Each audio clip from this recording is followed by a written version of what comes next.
A peaceful afternoon in the park takes an unexpected turn when a group of troublemakers pick the wrong target, an elite Navy SEAL.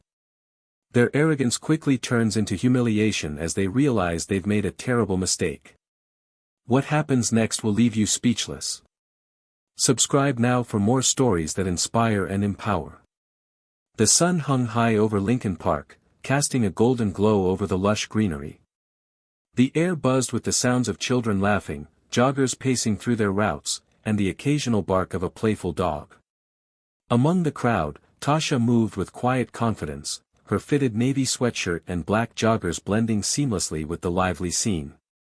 She exuded calm, the kind of presence shaped by years of discipline and training. To the casual observer, she was just another woman enjoying a day outdoors. But beneath that exterior was a warrior, one who had seen more than most could imagine. The scent of freshly cut grass and barbecue smoke lingered in the air as she adjusted her earbuds, the remnants of her workout playlist still playing. Her favorite route led her to a shaded trail lined with towering oaks, a place of peace and solitude. But not everyone in the park shared her calm intentions. Leaning against a graffiti-marked bench, a group of 5 men loitered, their loud voices and exaggerated gestures drawing wary glances from passers-by. They thrived on intimidation, their presence a cloud of arrogance and entitlement. For months, they had earned a reputation for targeting those they deemed weak. And now, their attention turned to Tasha. "She thinks she's better than us," one of them muttered, eyeing her with malice. The others chuckled, exchanging knowing glances. Tasha, unaware of their scrutiny, stopped near a water fountain to wipe a bead of sweat from her brow. The gang's leader, a wiry man with a shaved head and tattoo-covered forearms, nudged his friend. "Watch this," he said, smirking. The group moved closer, their approach casual but deliberate. Tasha sensed the shift immediately. The energy around her changed. Years of training had sharpened her instincts, she observed, assessed, and prepared in an instant. But she didn't react outwardly. Not yet. "Hey, sweetheart," one of them called out, his voice dripping with mock sweetness. "Where you off to in such a hurry?" She ignored him, adjusting her earbuds as if she hadn't heard. Keeping her expression neutral, she resumed her walk, scanning for escape routes and potential obstacles. But they weren't going to let her go that easily. The leader stepped in front of her, blocking her path with a smug grin. "Don't be rude now. We're just trying to have a conversation." Tasha met his gaze for the first time. Her face remained calm, but her eyes carried a warning. The gang took her silence as a sign of fear. They had no idea who they were dealing with. "You need to back up. Now." Her voice was steady, firm. The leader chuckled, stepping closer. "Oh yeah? And what if I don't?" Tasha's mind worked quickly, mapping out every detail around her. A mother and child walking toward the playground. An elderly couple on a nearby bench, pretending not to notice. She shifted slightly, keeping the gang in view while ensuring the bystanders were safe. "You don't want to do this," she warned again, her voice edged with steel. The lanky one laughed nervously. "We're just talking." "Yeah, sweetheart, just being friendly," another chimed in. Tasha's expression didn't waver. "This is your last warning. Walk away." The leader's grin faltered. He wasn't used to being challenged, especially not by someone like Tasha. He glanced at his crew, their anticipation feeding his ego. He had an audience now. He couldn't back down. "You got a lot of mouth for someone standing here alone," he sneered. Alone. He thought she was vulnerable. Defenseless. He thought wrong.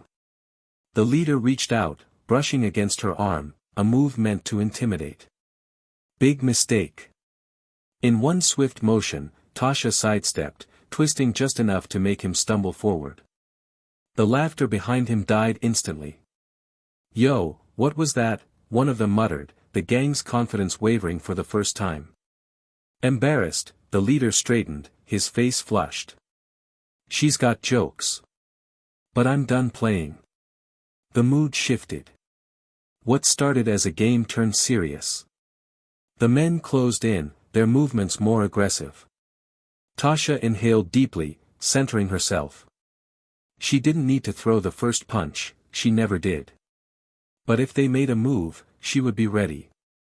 Around them, the park seemed to hold its breath. Onlookers began pulling out their phones, sensing something was about to happen.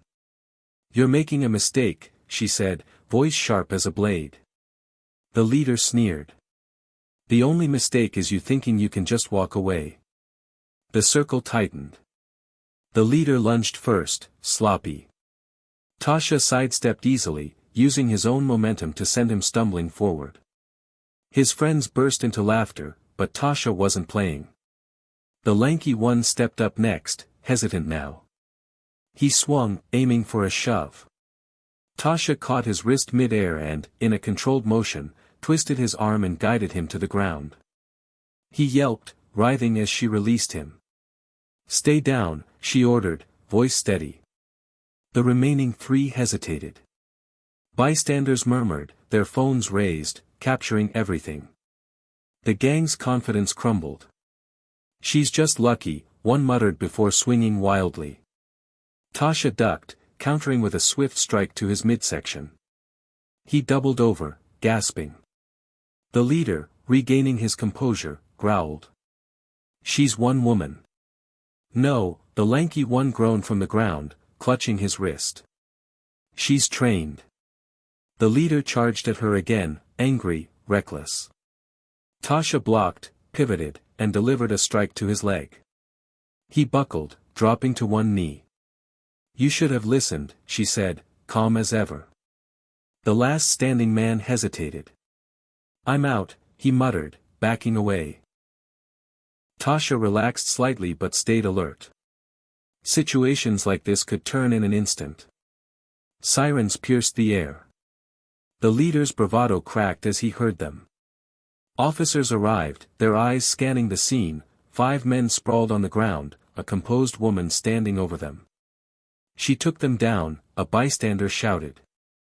"All of them." The officers approached. "Ma'am, are you injured?" Tasha shook her head, pulling out her ID. Tasha Harper. United States Navy SEAL. Murmurs of admiration rippled through the crowd. The officers' tones shifted to respect. As the gang was escorted to patrol cars, the leader spat bitterly, "This isn't over." Tasha met his glare, unshaken. "Oh, it is for you." As the cars disappeared, the park returned to life. A teenage girl approached hesitantly. "How did you learn to do all that?" Tasha smiled. "Years of training. And knowing when to stand your ground. Because sometimes, the greatest battles aren't fought in distant lands. They're fought in the everyday moments where courage is needed most."